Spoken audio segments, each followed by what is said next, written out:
Good morning everyone, and welcome to Garden to Kitchen. Today we're going to be looking at saving seeds. I'm going to show you how to save seeds from year to year. So why? Because you don't have to pay for them. They're free of charge if you save your own seeds. And of course you get the tomato plant that you're expecting. Have you ever purchased a tomato plant at a nursery and then 2 months later, as it grows, you find out, wow, that's not the one I wanted. I wanted cherry tomatoes, not bigger tomatoes. That certainly can happen with labels being moved all over the place in the nursery. So today I'm going to show you how to save seeds. How to save seeds in your kitchen and save them for next year. So before I get started in showing you how to do that step by step, there are certain seeds that are not savable from year to year. And that is number one, hybrid seeds. Hybrid seeds versus heirloom seeds. And hybrid seeds can't be saved from year to year. To give you an example, let me show you how a hybrid is created. First of all, you come up with one tomato plant. And that tomato plant has great traits. It has probably better quality, uniform shape and size, and maybe it has some disease restraints as well too.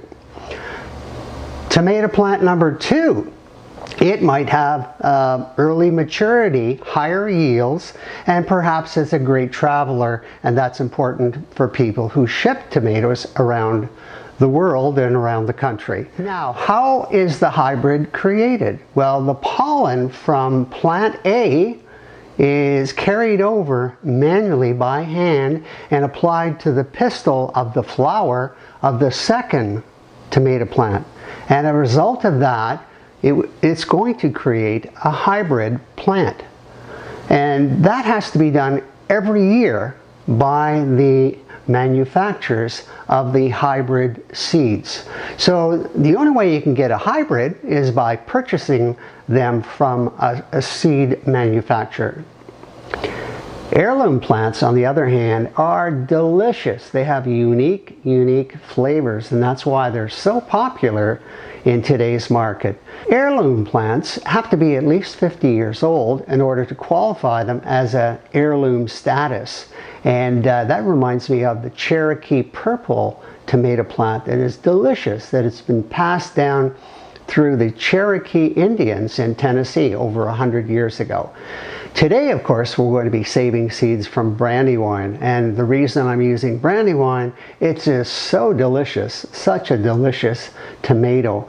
And I've selected a really nice tomato, a beautiful red tomato for that process.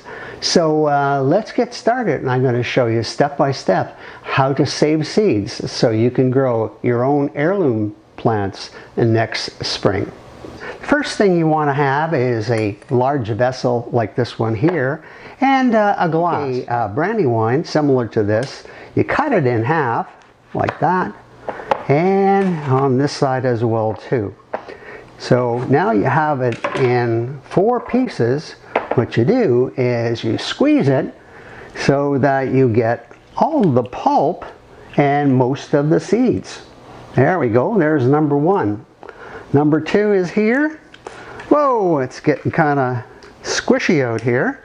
That's 2. Let's try another one in here. You can see why I used a large vessel. There we go. And one more.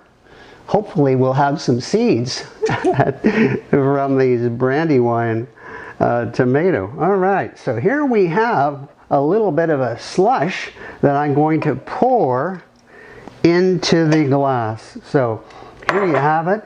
We have some tomato juice and the gel and some seeds. So the next process we have to do here is take a paper towel and sit it on top. Now you have to let this sit for a while so the scum will form on the top of the tomatoes.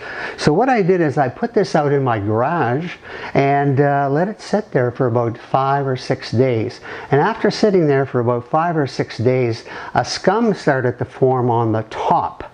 And after that, I brought it back indoors. What you have to do at that point is you have to get a strainer like this and pour the seeds and the gel into a strainer and run it under the tap and make sure that you get most of the gel out of the seeds so it starts to clear up.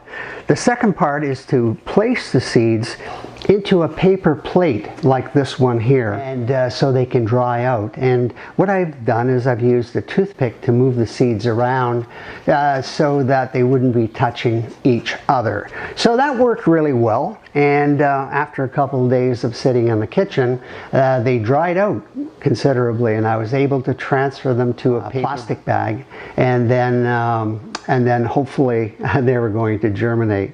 But we didn't end it there. I took it one step further, that's right. And I wanted to see if the seeds would actually germinate.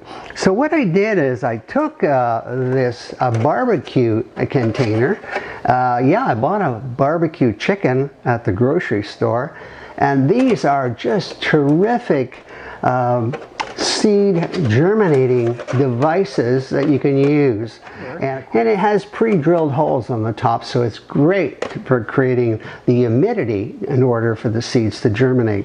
So the first thing I did is filled the tray with some nice potting soil, and I selected about 10 seeds. Now that wasn't too bad, 10 seeds, because I did get ready for this, I did get 100 seeds from one tomato. That's right, 100 seeds. And so I used 10 seeds, put them into the potting mix, and then I put the cover on top, and in order to create a little bit of heat, I used a heating pad. Yeah, that's right, a heating pad. Simple as this, and I put that underneath, and I created a little bit of heat during the daytime while I was here, and of course it all fogged up and it started to sweat nicely, and nice humidity in there. And guess how many seeds germinated? Yes, 100% of the seeds germinated. That was a real success. So I know that I can save seeds, save a bit of money, and predict the plant that I'm going to be growing. So that's why we germinate our own seeds. That's why we save seeds, and of course it's really a lot of fun. You've also noticed that in the package where I put the seeds in, I put in a small gel pack of silica, and that keeps the dampness out of the seeds. You'll get those in shoe boxes and any other item that you buy in a big box store. So save those, and they're great for saving your seeds and keeping them nice and dry.